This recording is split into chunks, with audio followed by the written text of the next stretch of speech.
Assalamualaikum warahmatullahi wabarakatuh. Baik, kita akan latihan kasus untuk konseling Islam. Pada kasus kali ini saya akan menampilkan bagaimana memberikan konseling secara umum pada kasus-kasus yang dialami oleh anak. Jadi ini merupakan konseling keluarga yang tidak hanya anak yang diberi konseling, tapi juga ibu sama bapak sama orang-orang yang terkait. Nah, topik yang saya ambil kali ini adalah penanganan kekerasan psikis yang dilakukan oleh ibu kepada anak. Seringkali kekerasan dalam rumah tangga kepada anak itu di berita-berita itu banyak dilakukan oleh seorang bapak atau ayah, yaitu kekerasan fisik. Jarang yang terungkap tentang kekerasan psikis yang dilakukan oleh ibu. Ya, kerusakan yang ada pada anak ketika anak itu mengalami kekerasan psikis oleh ibu, ternyata ini dampaknya lebih panjang dan lebih parah daripada kekerasan fisik. Ya, baik. Kekerasan psikis ini bisa jadi karena orang tua, bisa dilakukan oleh ibu ataupun ayah, itu karena ada tekanan psikis juga yang dialami oleh ibu atau orang tua. Jadi misalnya seorang ibu yang single parent, seorang ibu yang mungkin ditinggal kerja oleh suaminya di luar kota, atau seorang ibu yang memang memiliki potensi gangguan jiwa, atau ibu yang mengalami konflik dengan suaminya. Nah, ini menimbulkan potensi-potensi seorang ibu ini melampiaskan kondisi-kondisi tertekannya itu kepada anak. Dan tentunya ini bukan hal yang baik, karena akan menimbulkan masalah baru bagi ibu itu sendiri secara tidak disadari. Nah, kekerasan-kekerasan yang ditimbulkan dalam kondisi yang demikian ini akan menyebabkan keadaan psikis anak yang secara psikis terluka gitu ya, dan akan berpengaruh kepada perilaku-perilaku setelahnya. Nah, kita akan bahas dalam proses konseling Islam bagaimana penanganan kasus-kasus yang seperti ini. Ya, contoh yang saya ambil di sini adalah beberapa saja ya, tidak semuanya, karena kalau semuanya ya kita mencoba hal yang sederhana lah, ya, kekerasan psikis yang dialami oleh anak. Misalnya apa? Seorang ibu membandingkan dia dengan anak yang lain, ya. Jadi ini membandingkan ini nampaknya bisa memberikan motivasi begitu ya, tapi sebenarnya ini melukai hati anak, karena sama saudara ya, jangankan dibandingkan. Kadang-kadang kalau kita ngelihat anak kecil aja, adiknya lahir aja, itu sudah merupakan satu bentuk persaingan. Nah, kalau persaingan kompetitornya atau pesaingnya itu selalu diunggul-unggulkan oleh ibu, ya, oleh orang tua, kalau ayah jarang ya. Ini kita fokusnya ke ibu dulu. Ini akan menimbulkan satu dampak yang anak jadi minder, tidak percaya diri, merasa tidak berarti, merasa tidak dihargai, ya, dan kondisi-kondisi psikis yang menimbulkan keadaan down ya, rendah diri tadi. Dan tentunya ini menimbulkan satu beban mental bagi anak di kemudian hari. Dan membandingkan ini saya kira ini tidak terjadi satu atau dua kali ya, bahkan dalam setiap sesi setiap hari, setiap minggu ya. Ketika orang tua kecewa dengan perilaku anak, maka dia langsung membandingkan dengan adik-adiknya, dengan kakaknya. Ya, membandingkan anak dengan kakaknya, dengan adiknya, itu sama saja menjatuhkan dia, bukannya memotivasi. Apalagi disertai dengan muatan-muatan emosi negatif ya, misalnya dengan nada jengkel, dengan nada marah, dengan nada tidak suka kepada anak. Ini semakin menunjam ke dalam diri anak ya, ini akan merusak psikis anak. Seharusnya seorang anak dalam pertumbuhan dan perkembangannya itu, anak kan seharusnya memiliki kepercayaan diri, memiliki satu keberanian, kemandirian. Tapi karena sudah dijatuhkan begini, akan lebih sulit lagi untuk membangun mental positif anak. Yang kedua, ini contoh saja ya, mungkin ada banyak hal. Contoh yang kedua adalah menghina dengan kebencian. Misalnya kamu anak bodoh, kamu anak yang nakal, kamu anak yang menjengkelkan.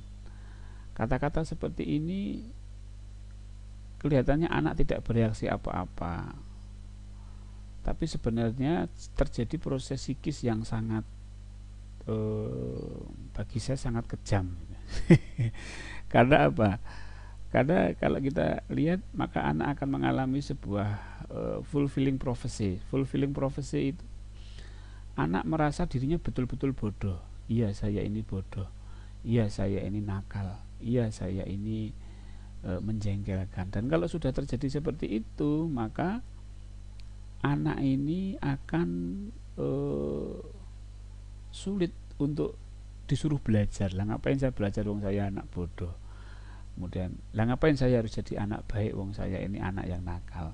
Jadi dalam mindset dirinya itu dia fulfilling prophecy itu merasa apa yang dikatakan oleh orang tuanya itu menjadi suatu hal yang nyata dalam dirinya. Ini kayak mensugesti negatif ya.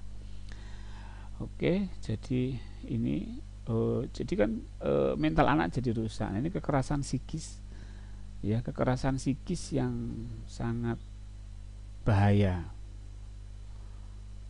sekali, karena kalau tidak disembuhkan ini sampai dia dewasa itu akan, dan dia tidak akan bisa berprestasi di dalam sekolah kalau dirinya itu merasa bahwa dia adalah anak yang bodoh. Kemudian ibu atau orang tua ini menjelekkan anak di depan orang lain. Wah, jangan dikira anak yang umur 2-3 tahun itu tidak merekam bagaimana orang tuanya mengatakan dia di depan orang. Dia akan merekam. Makanya kalau dalam proses konseling, kalau si anak ini diajak proses konseling, saya cenderung untuk anaknya jangan diajak. Sebab kita mau membicarakan anak, meskipun anaknya masih umur 3 tahun, tapi dia akan merekam. Nah, kalau merekam nanti bukannya membuat anak lebih baik, tapi ini membuat anak semakin semakin parah ya. Baik, ini beberapa contoh kekerasan yang ibu lakukan, kekerasan psikis ibu ya.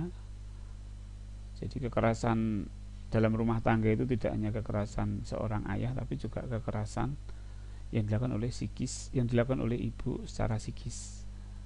Ya, jarang sekali ibu yang memukul gitu ya, kecuali kalau memang anaknya masih kecil ya, masih bayi. Ya, masih bayi itu kekerasan psikisnya ini bisa terjadi karena cekcok dengan suami misalnya. Jadi misalnya anak itu tidur digoyang-goyang, atau anak itu dijiwit gitu biar nangis, biar bapaknya dia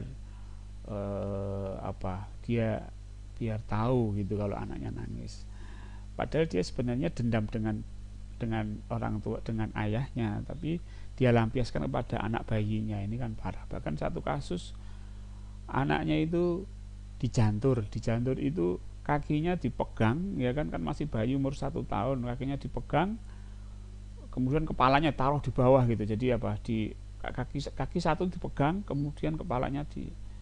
Nah, ini satu kekerasan psikis yang bagi orang tua mungkin tidak merasakan dampaknya karena masih kecil.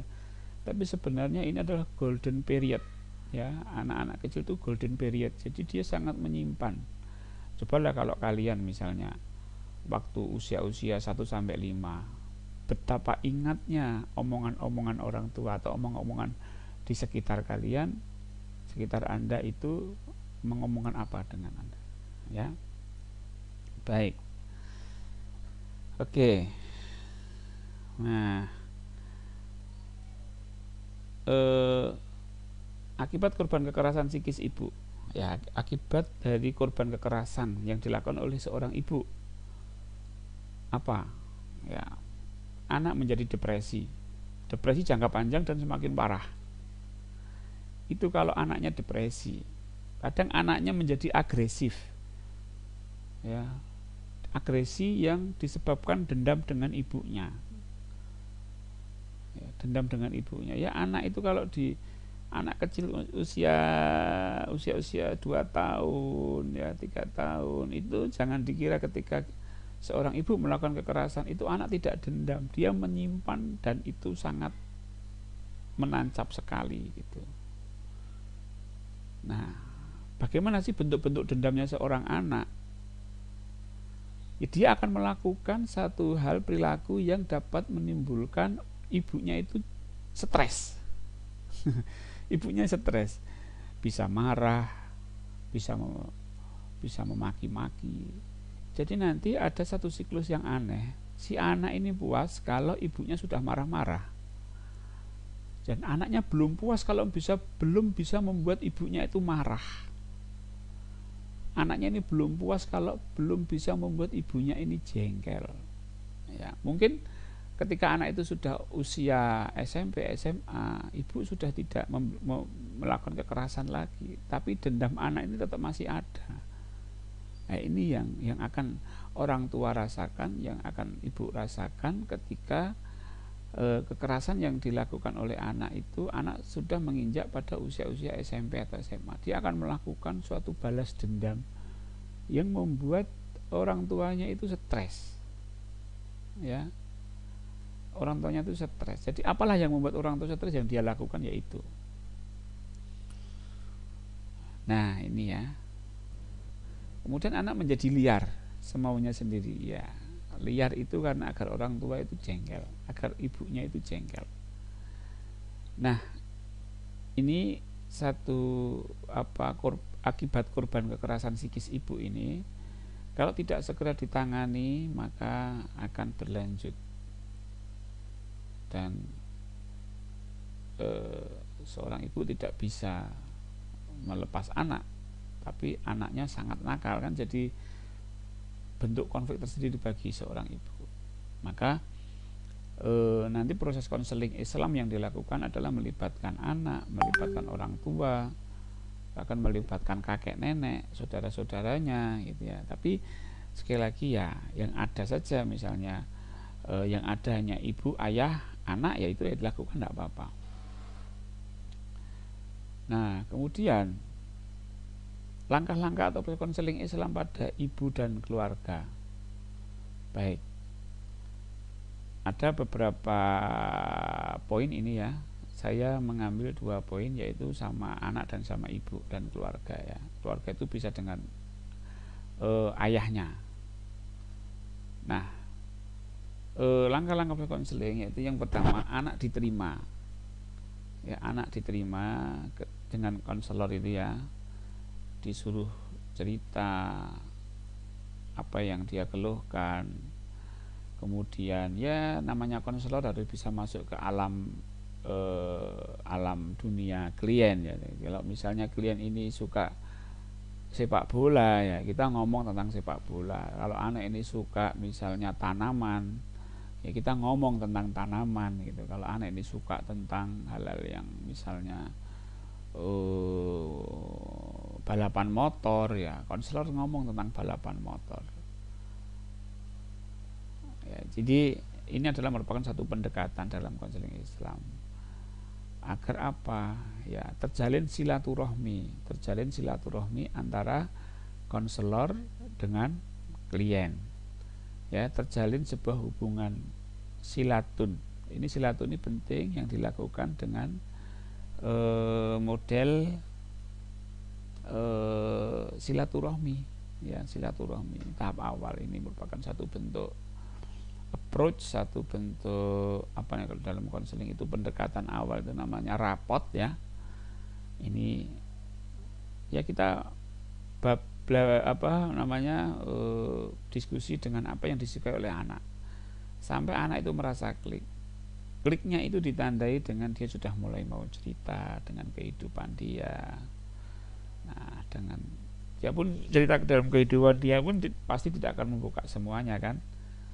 Ya, pasti diawali dari hal-hal yang umum. Nah, kita berikan apresiasi, kita berikan sebuah apresiasi, penghargaan, mendengarkan dengan aktif, kemudian kita memberikan sebuah penguatan sehingga dia merasa dipercaya. Ya, merasa dipercaya sehingga dia ingin menceritakan lebih banyak lagi, disupport lagi sampai hal-hal yang mendalam apa yang dirasakan dia. Nah, ini selain mengorek informasi juga memberikan sebuah penyadaran kepada klien itu sendiri. Proses konseling itu ketika dia cerita berarti dia sadar. Ketika kita memberi penguatan itu dia akan lebih sadar dengan apa yang kita kuatkan. Jadi apa yang dialami oleh klien yang terutama ada di bawah sadarnya itu kemudian kita buat sebuah ringkasan-ringkasan yang kita refleksikan, kita kembalikan kepada dia, maka akan membuat dia itu merasa lega. Lega apa? Lega karena dia sadar dengan apa yang terjadi pada dirinya. Padahal itu kita hanya merefleksikan saja. Jadi kita akan jauh dari kesan meramal, kesan menjudgment gitu ya. Itu berangkat dari bagaimana si anak ini, bagaimana kita menyadarkan dari apa yang dia ungkapkan. Tapi ingat bahwa kemampuan di sini seorang konselor harus mampu memberikan sebuah refleksi-refleksi yang menunjukkan kenapa sih kamu itu berperilaku seperti saat ini. Nah, itu berarti cerita tentang bawah sadar dia. Nah, bawah sadar ini penting untuk dia sadari gitu, sehingga dia paham dengan perilaku yang sekarang ini gitu. Ya, kalau di dalam proses konseling yang umum ya, misalnya Freud dengan mimpi-mimpinya, dengan analisis mimpi, dengan transferensi, dengan asosiasi bebas itu sebenarnya itu untuk menyadarkan apa yang ada di dalam bawah sadarnya. Nah, kita melalui proses konseling ini ya kemudian menyadarkan ya, kemudian yang selanjutnya adalah memotivasi untuk menerima. Jadi setelah sadar, what next? Setelah sadar maka dibuat untuk menerima masa lalu ya. Ya, ini bagaimana pokoknya diberi motivasi, misalnya kalau kamu tidak ingin terganggu kejiwaanmu pada masa saat ini ya kamu harus menerima masa lalumu. Masa lalu nggak bisa dirubah. Sampai kapan kamu mau begini, kondisi psikismu begini terus, kamu selalu tidak tenang ya, mau nggak mau harus kamu terima alam bawah sadarmu. Kamu menerima ya semualah apa yang terjadi. Misalnya kamu jengkel dengan orang tua ya kamu terima kejengkelanmu. Ketika kamu dimarahi orang tua dan kamu marah ya kamu terima marahmu dan kamu terima kejengkelan dari ibumu. Jadi di sini ada dua yang diterima, yaitu dunia eksternal dan dunia internal. Jadi anak dilatih untuk menerima dunia eksternal. Dunia eksternal itu apa? Mungkin ibunya sekarang masih marah-marah, ya harus diterima. Nah, dunia internal itu misalnya masa lalunya dia harus diterima. Dunia internal itu masa lalu itu kan sudah bukan dunia eksternal lagi kalau sudah terjadi, berarti kan sudah masuk ke dalam alam pikiran dan itu menjadi dunia internal, dan itu harus diterima. Kalau nggak diterima itu menjadi potensi konflik yang tidak akan ada selesainya. Ya, jadi harus diterima ya. Kalau si anak marah ya diterima. Kalau marah itu disebabkan karena masa lalu ya diterima. Jadi semua dunia internal dia, pikiran, perasaan, perbuatan masa lalu harus diterima semua. Ya, dan masa sekarang juga. Nah, sekarang itu mungkin dia merasa depresi. Coba kamu depresi merasakan apa? Sumpek Pak, hati saya nggak bebas Pak. Ya coba kamu terima. Karena itu dunia internal dia gitu. Jadi dunia internal dan dunia eksternal dilatih untuk diterima. Nah, ketika ini dilatih, maka anak akan mengalami sebuah progres yang sangat positif. Artinya dia menyadari bahwa perilaku yang sekarang ini harus dirubah. Jadi coba sebagai seorang konselor, bukan semata-mata untuk kepentingan orang tua. Mungkin orang tua stres dengan perilaku anak yang sekarang ini, tapi konselor harus bicara untuk masa depan klien, masa depan si anak. Kamu masih muda, kamu masih harus mencapai cita-cita kamu yang tinggi, kamu harus berhasil dalam sekolah. Jangan sampai kamu terganggu dengan masa lalumu. Jadi itu. Jadi jangan kamu harus berbakti kepada orang tua. Kalau orang tua kamu berdosa itu harus sangat dihindari, karena objek stresnya itu karena kekerasan ibunya. Jadi kalau dia sudah dikerasi, sudah diberikan istilahnya memorinya, dia mendapatkan kekerasan psikis dari ibunya, dia suruh berbakti kepada ibunya, menghormati ibunya, ini suatu hal yang sangat berat. Maka harus dihindari ya, karena itu akan sia-sia konseling yang demikian. Nah, kemudian kita tidak bisa hanya kepada anak ya, ini tidak bisa kita hanya tidak bisa untuk kepada anak saja kita memberikan sebuah terapi. Ini kok ibu yang melakukan kekerasan ini juga harus berubah, harus memahami permasalahan ibu ini, kemudian memahami kenapa dia berperilaku keras dengan anak, dan dia harus paham bahwa ini adalah satu yang berbahaya dan harus dia rubah ya.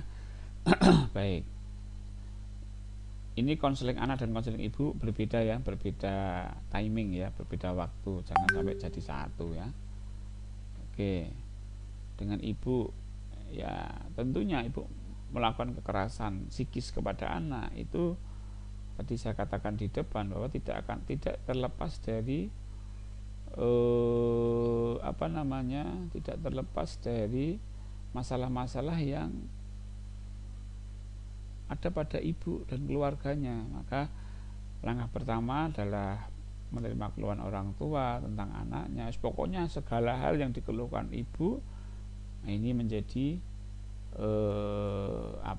bahan katarsis bagi ibu agar dia lega, dan juga untuk mengorek informasi ya, mengorek informasi semua keluhan. Nah, dari sini nanti untuk bahan intervensi juga sebenarnya. Kemudian memberikan penjelasan dinamika psikologis dari ibu terkait dengan perilaku anak. Nah, kemudian difokuskan ke masalah anak. Ya, masalah anak ibu itu pastikan bahwa anak ibu itu tidak nakal, tapi karena dia mengalami kondisi psikis yang bla bla bla bla, kondisi psikis yang karena dia dibandingkan, dia diolok-olok, bukan diolok-olok, dibandingkan, kemudian dihina. Nah, itu menimbulkan luka psikis. Nah, fokus aja ya apa yang dilakukan ibu itu, dan jangan mengada-ada, jangan memberikan sebuah penyadaran kepada ibu itu dari apa yang diungkapkan oleh anak, tapi apa yang diungkapkan oleh ibu itu sendiri. Misalnya dia menceritakan secara tidak sadar, memang Pak, dulu itu saya itu kalau sama anak sering membanding-bandingkan dengan adiknya. Nah, langsung tembak, jebret. Ibu, itu akan berakibat kepada anak yang anak akan begini.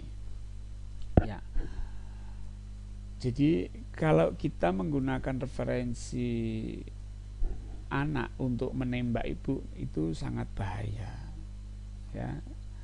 Jadi tetap seorang konselor menggunakan pernyataan ibu itu untuk menjelaskan sebenarnya apa yang sedang terjadi pada anak, ya, secara psikis penyebabnya, gitu ya.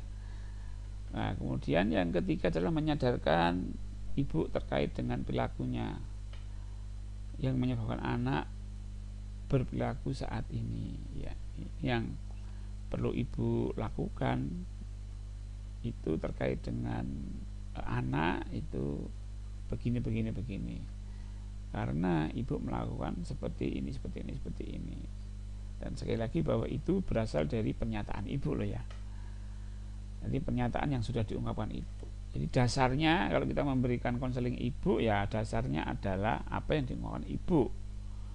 Meskipun kita sudah tahu yang anak itu yang begini, itu yang begini. Jadi jangan sampai yang preferensi anak ini digunakan untuk nembak ibu, nanti nggak akan efektif. Oke, itu contoh proses konseling Islam secara singkat ya.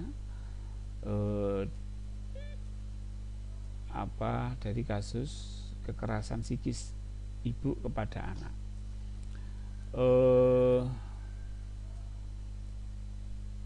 Satu hal, kalau ibu ini memiliki agama Islam yang kuat, ya tentunya kalau konseling Islam ya harus memiliki dasar-dasar keislaman ya klien kita, sehingga nanti akan cocok. Sampaikan bahwa ridha Allah itu tergantung ridha orang tua. Ini yang jarang diketahui. Biasanya orang tua menyuruh anak untuk berbakti kepada orang tua, kalau enggak nanti anak celaka. Bukan seperti itu. Jadi ridha Allah tergantung ridha orang tua itu, apakah orang tua itu ridho kepada anak, ya. Nah, nanti ada konsep terapinya. Ini saya cukupkan sekian dulu. Ini baru konsep. Nanti proses pemberian pemahaman keagamaan ya, spiritual parenting, itu ada ridho, ada silaturahmi, ada syukur, dan ada satunya lupa saya. Ada ridho, syukur, silaturahmi. Ada 4 itu ya. Nah, itu untuk proses konseling selanjutnya. Baik, saya kira cukup sekian materi kasus ya. Ini kasus bagaimana menangani kasus kekerasan psikis yang dilakukan oleh ibu kepada anak. Mudah-mudahan bermanfaat. Assalamualaikum warahmatullahi wabarakatuh.